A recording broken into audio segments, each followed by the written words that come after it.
Hi everybody, welcome to another pop-up neuroscience class. So sorry that we're running a little bit late. We're just, as our second one, we're trying to figure this out. Mostly the technological challenge of myself. Allison is greatly helping me get sorted with all this. So anyway, let's get started because I don't want to take up too much of your time, and I just want to give you a little bit of an introduction to curiosity and the brain. So I've got my slides up already, so you don't need to be looking at me. What you're going to be looking at are slides that I have prepared for a talk that I'm actually giving tomorrow night. And I'm just going to start by saying that I was invited to speak at an event called Curiosity, Why It Matters. And it's an advertising company that's putting on the event. And when they asked me to speak about it, I thought, oh boy, I'm going to have to do a lot of research because I don't know anything about curiosity and neuroscience. I've never studied it. And then I sat back and realized that I actually did study it for quite some time in the lab when I was doing my PhD. But the reason I didn't realize that I was studying it was because I never called it curiosity. And when I did a quick little literature search of curiosity and neuroscience in the medical biological literature, I realized that there's not a lot of information, there's not a lot of scientific studies in neuroscience that uses the word curiosity. So they use other terms, and what I'm going to do is explain to you how we use curiosity in the lab. So just to start, why it matters. Well, curiosity is something that is natural for us, and so we are very curious creatures. If you think back, if you happen to be lucky enough to remember when you were a kid, you'll maybe just take for granted the fact that you were very curious. If you have a look at this picture on the slide there's a kid looking into a washer or a dryer or whatever, and this is indicative of what kids do. They are curious, and it's essentially what drives them and us to move through life and to explore the world around us. I have another picture there of my cat Pickles, and she is notorious, as many cats are, for getting into trouble. And one of the things she gets into very often are bags. And so leave a bag out there, and within 5 seconds she's jumping in the bag and trying to figure out what it's all about. I'm going to show another video of her a little bit later where she demonstrates some aspects of curiosity. So curiosity, in my mind, or in my opinion, is an innermost drive. Curiosity is the spark that guides us through life to explore possibilities and gain information that our brain can't possibly fathom or predict or know otherwise. And what I really like about this definition that I just came up with is the idea that it is a spark and it's guiding us to explore all these possibilities in this world. Because there's so much out there, and we think that we can understand all of the world, but in fact there's so many options and opportunities that we have no idea about that are ahead of us. And the only thing that's going to get us to move from one part or one now, I guess, into the future is a curiosity. The reason why curiosity matters, generally speaking, is for several reasons, including the survival aspect. So we need to be curious enough to explore our environment so we can find food and shelter, and we can escape from a predator, and we can mate with other animals or humans if we're thinking about humans. It's also a very natural process, as I already mentioned, and as you can probably appreciate. It's also important for learning. So I was reading this study. It was a psychology study, and what they were doing, the researchers were looking at 6th graders, and they were looking at how 6th graders learned math. And so if you think about when you've learned any mathematical concept, typically what happens is that the person, the teacher, whoever, instructs you on how to do the math or solve the math problem, and then you end up doing a series of practice tests afterwards. So you practice this concept that you've learned. In this video, or sorry, in this paper that I was reading, this study, what they had done was they gave half of the students, half of the kids, the mathematical concepts to play with and explore and to understand and explore how the numbers might be related to each other without any kind of instruction at all. And then later, when they tested them, they found that the students who got to explore, so they did the exploration and then they gave them instruction, formal instruction afterwards. When they looked at who performed better, the students who actually got to explore and be curious about the mathematical concepts and then become instructed did better than the students who were instructed first and then allowed to practice. So that's just one example of how exploration and allowing kids or ourselves to be curious might actually result in better learning. So what I want to talk about more specifically is why it matters in neuroscience. So I'm going to get into the neurobiology of curiosity shortly, but I just wanted to describe why it actually matters in neuroscience. And one of the reasons why I didn't realize that I was actually doing curiosity research was because it was so fundamental, and it was the basis of so many of the tests, the behavioral tests that we do in the lab, that I almost took for granted what they're actually doing. So in each of these examples here on this screen, animals are being curious. So laboratory rats are being curious. In the one first picture, the animal is being curious enough to climb a rope. In the second picture, the animal is being curious enough to explore a maze. And in the third, the animal is being curious enough to explore a novel object. So how we use this in the lab, for example, is we need this as a foundation. So in Parkinson's disease, for example, we want to test motor behavior and whether an animal has the motor control to do things. The animal has to be curious enough or motivated enough to climb this rope, for example, as one opportunity to study motor defects. In the second example, in mazes, we use mazes all the time. There will be a food reward typically at the end of a maze, but in order for the animal to move out in the first place, it needs to be curious enough to start to navigate that environment. When the animal starts to navigate and it becomes familiar with the environment, then we start to test things like their memory. So this is where diseases or animal models of Alzheimer's disease, for example, or stroke can emerge. So if an animal fails to remember the path that it needs to take to get to the food reward, then it's indicative of a memory loss. But in order for the animal to have moved in the first place, it needed to have been curious enough to explore the environment. And then in the last example here, impulsivity and attention and sensation seeking are behaviors that can be done or that can be assessed by looking at an animal's response to a novel object. So you can see how impulsive an animal might be, how quickly they approach something, those sorts of things. There's another example here that I realized should have been a video, but I don't have, actually, if I just do something here for a second, what I'm going to do is I think you can see this. Actually, I'm not going to do that because I'm not sure if you can actually see that. So I'm just going to bypass the video for now. But what I'm going to do is explain what happens on this slide. So in this example, what the rat is actually doing, if you were to watch the video, is that it's going to explore one of the two objects. The object over here on the green object is an object that is familiar to the animal. It spends virtually no time investigating that object. The object on the other side is a new object, so it's a novel object.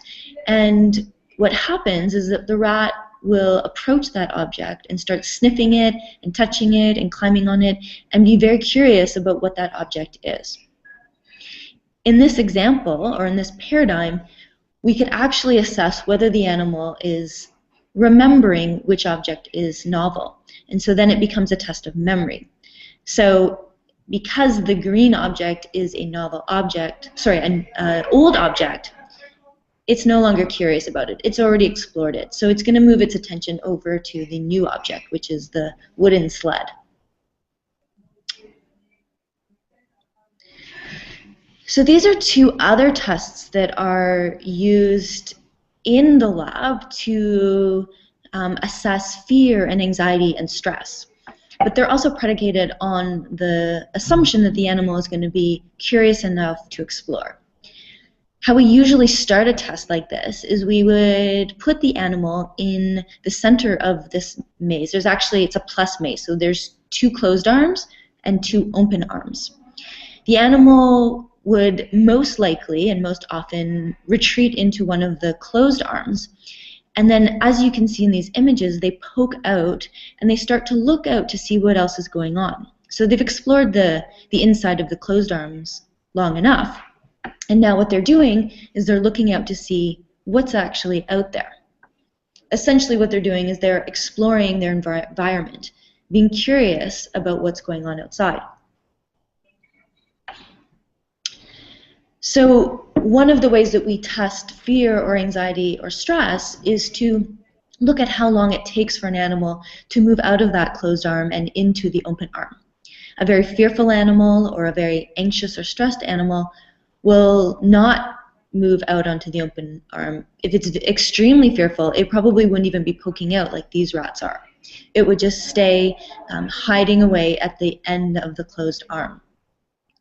And we can test this with a variety of other models. So the animal must be curious enough to move out of there. And then we can test the fear associated with that, so the manner in which the curiosity is impeded by using different agents, pharmaceutical agents, so anti-anxiety drugs or a variety of different fear or stress-reducing drugs. And generally speaking, this is a common test to explore what would be therapeutic in anxiety or stress or fear. So it brings us to the question of the neurobiology of curiosity. So the point of the previous slides was to demonstrate that curiosity is so fundamental to much of the stuff that we do in neuroscience. I only gave you a snapshot of some of the ways that we use it, but generally the animal's curiosity and decision to move out into an environment is an important step in testing other conditions in neuroscience. That being said, we can also examine what is the neurobiology of curiosity. And we don't know entirely what's motivating curiosity, partially because it's difficult to define the term.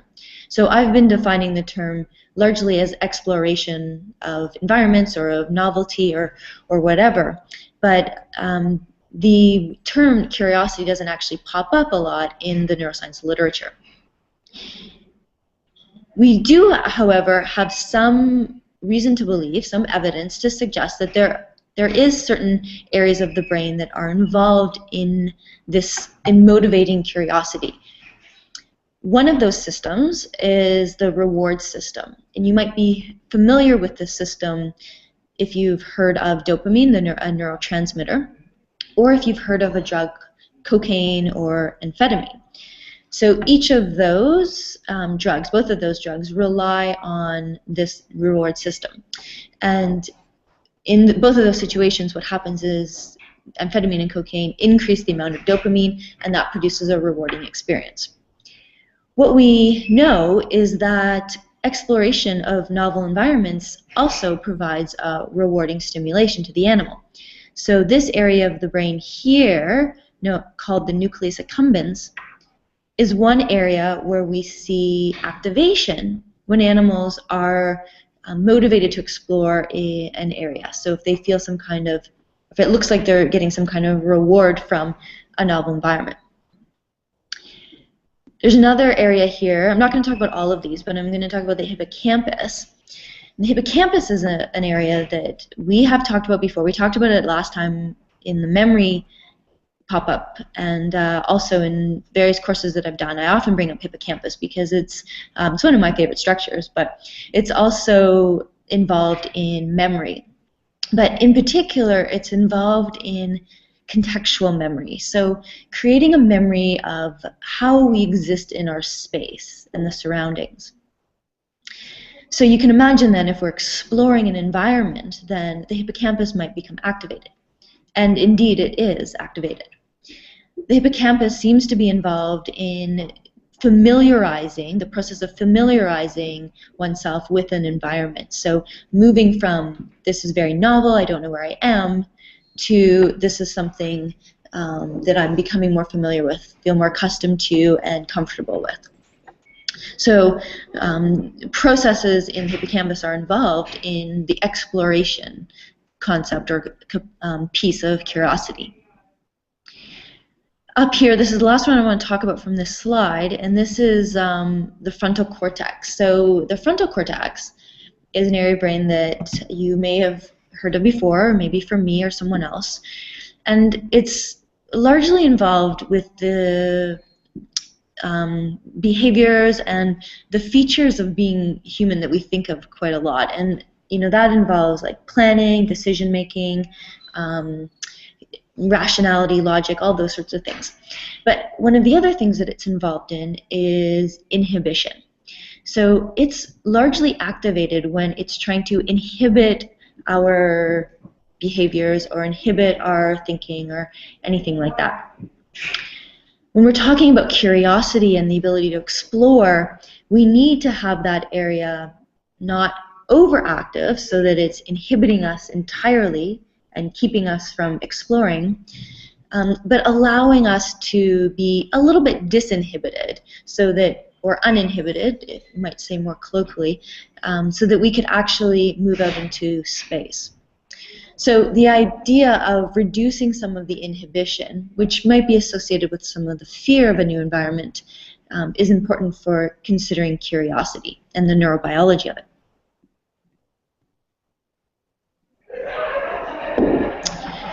So the last two things about the neurobiology I just want to talk about is just quickly the neurochemicals and then the neuroplasticity. So I already mentioned dopamine as being one of the neurochemicals or neurotransmitters that are responsible, or at least partially responsible, for the neuroscience or what's happening in the brain during a curiosity episode or when we're being curious. Serotonin and GABA are two other important neurotransmitters or neurochemicals, and both of them essentially if we want to improve our likelihood of being curious, we want to have a good level of calmness and stress reduction. Serotonin is one of the neurotransmitters involved in drugs like Paxil or Prozac. So those SSRI drugs that I've definitely talked about before and many people have used at some point for anti-anxiety or anti-depression. So those types of medications would also increase the curiosity or the ability to be curious or explore an environment in an animal, and likely humans as well. GABA is another neurotransmitter, and a drug related to that is Valium, so benzodiazepine type medications. And so what happens there is that it provides sort of an overlying calming tone to the nervous system so that an animal can explore and be curious. And then the opioids you might be familiar with them if you know anything about endorphins or even heroin. So those are the very analgesic, very rewarding neurochemicals or pharmaceuticals. And there seems to be elements of that aspect in curiosity. And then in terms of the neuroplasticity, what I have here is an image of just actually one layer of the hippocampus that we talked about in the last slide. It's an area where there's cell growth that happens. So not all of the brain areas produces new neurons, but in this area of the hippocampus there actually is a production of new neurons well into an adult life. And so here what we know is that exposing an animal to an environment where they can explore leads to an increase in neurogenesis, among several other neuroplastic changes that I'm not going to get into. I'm going to talk a little bit more about how some of this gets changed a little bit later. So generally, you can just take away the fact that there are neurochemical changes, and there's also structural changes that are happening in the brains of animals, including humans.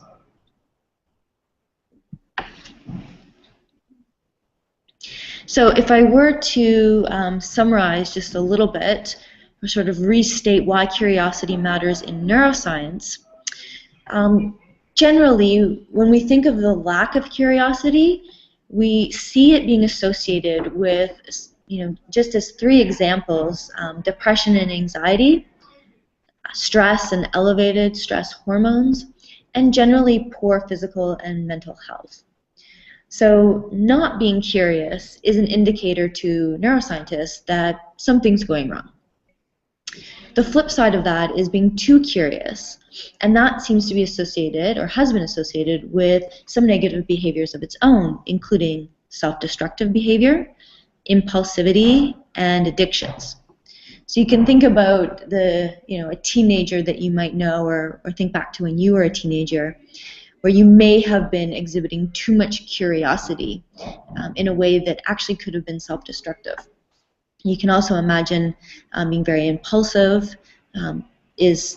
can be a form of over-curiosity, and of course addictions and wanting to sensation seek could be associated with too much curiosity. So ideally what we're looking for is a right balance in a healthy system. So with the right balance, it can actually lead to learning, good health, and ideally survival and triumph. So because I know that a lot of people are interested in how we can influence curiosity or how we can promote it, I'm going to just walk you through a couple examples of factors that actually do influence curiosity. I actually kind of touched on them, but I'm going to make them more clear now. And then I'm going to give you a few ways where you can actually promote it based on these factors. So the neurobiology and the neurochemicals I've already kind of talked about, but essentially those changes, some of those happen because of factors like the maternal care we get, the environment we exist in, and our security. So I'm actually going to just talk about each of those. So first, I just want to talk briefly about the maternal care and how maternal care is actually can affect our curiosity and our ability to explore, or our drive to explore the environment around us. So in the laboratory, when we're looking at when we're looking at mothering, what we look at, like a good mom rat, would be a mom who pays a lot of attention to her pups. She will lick and groom them, she will nurse them, and she will also keep them close to her or keep them in their huddle so that they all stay warm together. A bad mom, on the other hand, will be very neglectful and do none of those things, or very little of those things. This good mothering, or the maternal care, actually can predict animals' curiosity or animals' ability to explore their environment, partially because having good mothering results in stress resilience. So if you were a pup that happened to be born to a mom that was particularly good, your likelihood of dealing with stressful circumstances as an adult are better. You've developed more resiliency and you're more adaptive to your environment. That seems to allow, or might be one of the reasons why animals become more curious. So there's structural changes that happen in the brain that allow the animals to be more resilient to stress and therefore be more curious. An example with humans would be attachment style parenting. So in Mary Ainsworth's work, where she was looking at or described attachment styles, one of the securely attached baby or infant is more able to explore the environment. So you can see that the distance growing between the infant and the mother, when a mother is in one end of the room and the infant is allowed to move around. And the more secure that the human is, the baby is, the more they're able to explore their environment. And so that seems to be a result of a good attachment with the mom. And attachment is often a result of all the similar good mothering skills that we would see in other animals.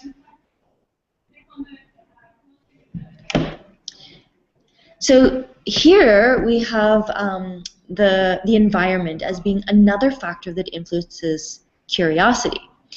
So here I have two examples of environments that a laboratory rat would live in. So the old standard impoverished environment.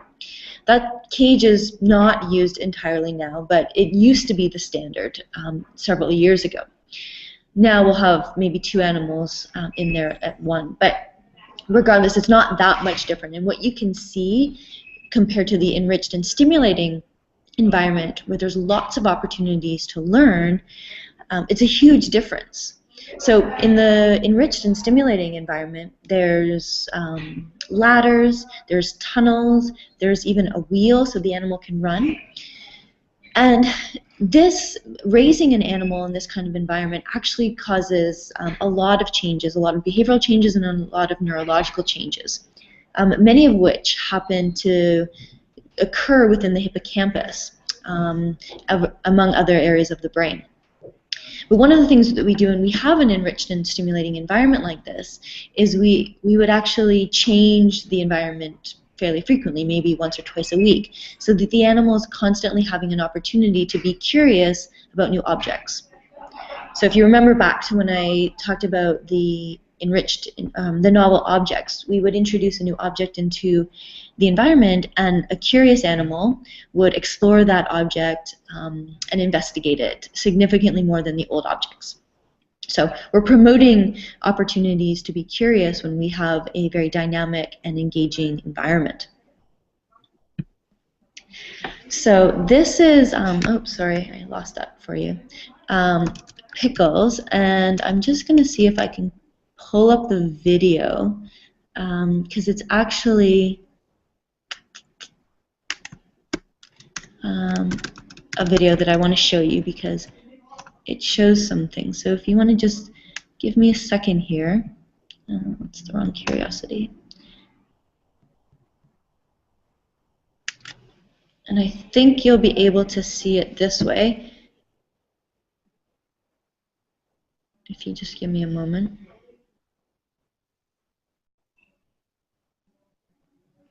I'm just going to quickly check back to make sure that that is exactly what you guys are seeing.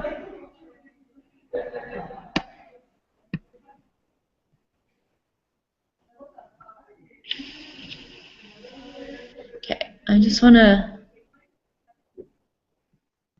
sorry.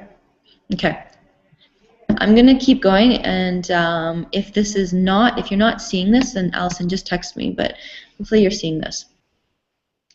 So what you're seeing with this is Pickles being really curious about our shower, because she gets really curious because the shower drips and she wants to go in there. So you can see how she's hesitantly moving forward even though she goes in the shower every single day.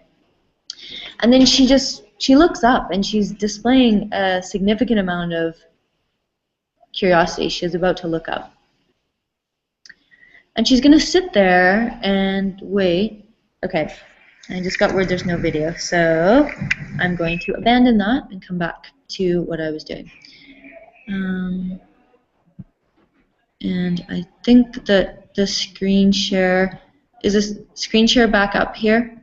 Are you seeing the PDF?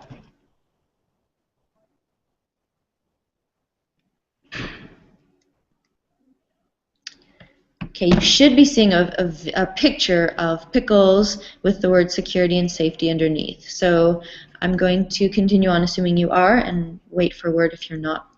Basically, the idea of security and safety is that we need a safety. And if I had the video available, what you would see is Pickles going in, and then we turn on the shower, and then she actually runs away. And what she does is she runs right behind the glass door.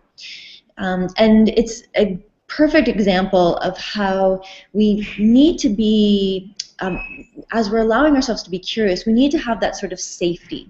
It's kind of like that elevated plus maze that I told you about, where we put the animals in the center, they run to the closed arm, and then they peek out from there to explore what's going on around them. So this exact same thing is happening in animals like cats, and it actually happens in humans as well. And you can even think about your own behavior and how that might happen.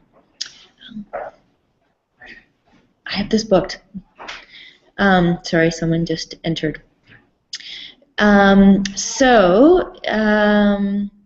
safety and security is an important factor, and we need to have that as a foundation in order to allow ourselves to be curious. And so that is an important factor. So that brings us to almost the close, and I'll end with this, or shortly end, with a way how we can promote curiosity, because I know that that's of interest to us, whether we're parents, whether we're managers and we're trying to promote it in our employees, or whether we're just trying to promote it in ourselves. And if I were to sum this up into 2 ways to promote curiosity, it would be first to support and nurture the brain with good parenting. And so all of that, I mean, I put that in quotation marks so that you can think of that very loosely. What does parenting mean? Think about how we provide attention and support and a secure and stable base for whoever it is we're trying to allow to be curious, so that they can go off and they know that they can return to us for that safety. Routine is also an important part of creating curiosity, so that we have something to land on, something to ground us as we explore that environment. And then the second thing would be to stimulate the brain with exploratory environments. So allow ourselves the opportunity to actually go out and explore.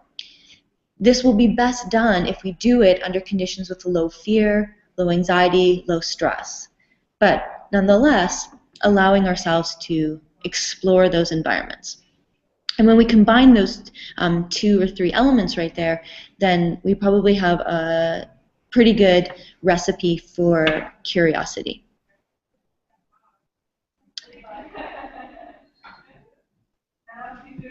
So the last slide here then is just a bit of a summary about curiosity and why it matters. One of the things that I wanted to get across today is that curiosity is actually fundamental to a lot of the work that we do in neuroscience. And it's fundamental to who we are as humans or animals. It's natural. We do it instinctively, but from the beginning when we're born. It's also important for our survival, as I mentioned earlier. And very important to neuroscience and how we use this in science is that it is a good indication of mental and physical health.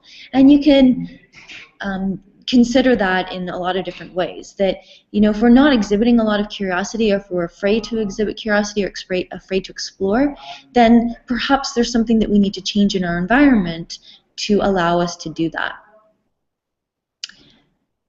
The other thing is that curiosity leads to discovery. So whether it's this young kid who's looking into the watering can, or it's scientists like me who spent years in a lab simply being curious about the nature of the mind, nature of animal or human behavior. Whatever it is, it's leading to discovery, and I think that that's an important part of our existence. So that's the end of the slides. I'm going to now return, if I can figure out how to do that, to the Hangout. And I think if I return to me, I'm going to try and unscreen share.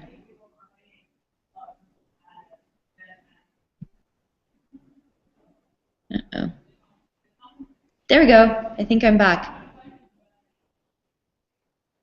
Okay, so let's maybe just open it up to Q&A then. So if anyone has any questions or comments, it doesn't even have to be questions. It could just be comments or thoughts or whatever. I'd love to hear them and then see what people have to say. And if you have to leave and you've got enough from that, thank you very much. If you're watching this later on the video stream, then unfortunately you're probably not even hearing this part.